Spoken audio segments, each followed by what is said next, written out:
प्रणाम, मेरा नाम है विनय कुमार और आप देख रहे हैं द टू वी शो। खास बात किसानों की। मैं हर बार किसानों की बात करता हूं और कल शाम को मैं अंकल के साथ बैठा हुआ था। मेरा अंकल है, उनके साथ मैं बैठा हुआ था और किसानों की बात कर रहा था। उन्होंने कहा मुझे तीनों कानून समझा दे। मैं बहुत आराम से उनको तीनों कानून समझा रहा था, खामियां भी समझा रहा था अपनी समझ के हिसाब से। लेकिन खामियां लेकर गए किसान जो दिल्ली पर 62 दिन से बैठे हैं। कल शाम को उस वक्त मैं ना टीवी देख रहा था ना न्यूज़ देख रहा था, इसलिए मुझे जानकारी नहीं थी कि हो क्या रहा है। उस वक्त देश का अपमान हो रहा था। आप भी जानते हैं, मैं भी जानता हूं, उसे देश का अपमान कहते हैं। आप तिरंगा उठा के नीचे फेंक देंगे, आप पुलिस वालों को मारेंगे, आप पुलिस वालों पे ट्रैक्टर चढ़ा देंगे। यह आपका आंदोलन है? फिर क्यों 62 दिनों से वहां पर बैठे हुए थे? राकेश टिकैत जी कहते हैं मैंने कोई भड़काऊ भाषण नहीं दिया। उस भाषण को भड़काऊ ही कहा जाता है ऐसी घटना के बाद में। चाहे आपने कितना ही समझदारी वाला भाषण दिया होगा, उसे भड़काऊ ही कहा जाएगा क्योंकि घटना हो चुकी है।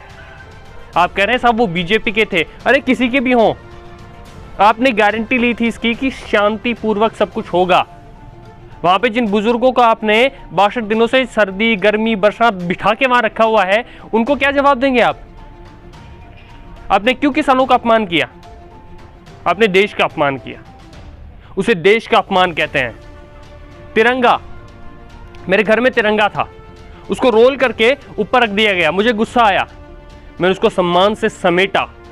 वो गंदा नहीं होना चाहिए। लाल किले की प्राची पर सिर्फ एक तिरंगा अलाउ है, एक झंडा अलाउ है और वो है तिरंगा। आप अपना झंडा वहां लगा देते हैं, तिरंगा फेंक देते हैं। वीडियोज हैं हमारे पास में, दिखाएंगे आपको, स्क्रीन पे चल रहे होंगे। और इसे आप अपना आंदोलन कहते हैं, और वो भी शांतिपूर्वक। महात्मा गांधी का आंदोलन। सोशल मीडिया पे लोग लिखते हैं भैया हम भगत सिंह की तरह काम करेंगे अगर आप गांधी की तरह नहीं मानेंगे। भगत सिंह भी खुश नहीं है इससे जो आपने किया है, क्योंकि जिन लोगों को आप पीट रहे थे, जिन पे आप ट्रैक्टर चढ़ा रहे थे, जिनको आप नहर में फेंक रहे थे, डंडे मार रहे थे, रोड़ों से मार रहे थे, वो आपकी सुरक्षा के लिए वहां पे तैनात थे। वहां पे लोग तैनात थे आपकी सुरक्षा के लिए। आपको इजाजत दी गई, जब इजाजत नहीं मिल रही थी तो कह रहे थे सरकार इसको दबाना चाहती है, इजाजत नहीं दे रही है। जब इजाजत मिल गई तो आपने ये किया, और अब भी आप कह रहे हैं साहब सरकार दबाना चाहती है इसको, इसीलिए ऐसा करवाया।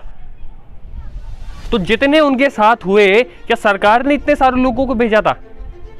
जब आप में इतनी क्षमता ही नहीं थी कि आप इतने ट्रैक्टर्स को, इतनी बड़ी आप अपना बल दिखा रहे थे, जो सरकार को बल दिखा रहे थे, क्या यही आपका आंदोलन है? मेरे को इसका जवाब दे दीजिए राकेश टिकैत जी, क्योंकि मैं बहुत वक्त से आपका सम्मान करता आया हूं और बहुत वक्त से आपका समर्थन करता आया हूं। इस पूरे आंदोलन में मैंने किसानों का समर्थन किया कि अगर किसानों को कुछ समझ नहीं आता है, अगर किसानों को कुछ पता नहीं है, नहीं बात बैठ रही है, तो इसको हटा दीजिए, इन कानूनों को निलंबित कर दीजिए, स्थगित कर दीजिए आगे तक।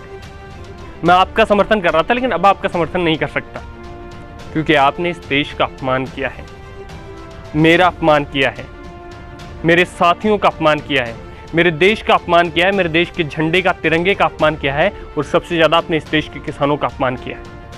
और फिर भी आप अपने आप को डिफेंड कर रहे हैं कि वो हमारी गलती नहीं थी, वो सरकार की चाल है। कितनी चाल होगी सरकार की? धन्यवाद।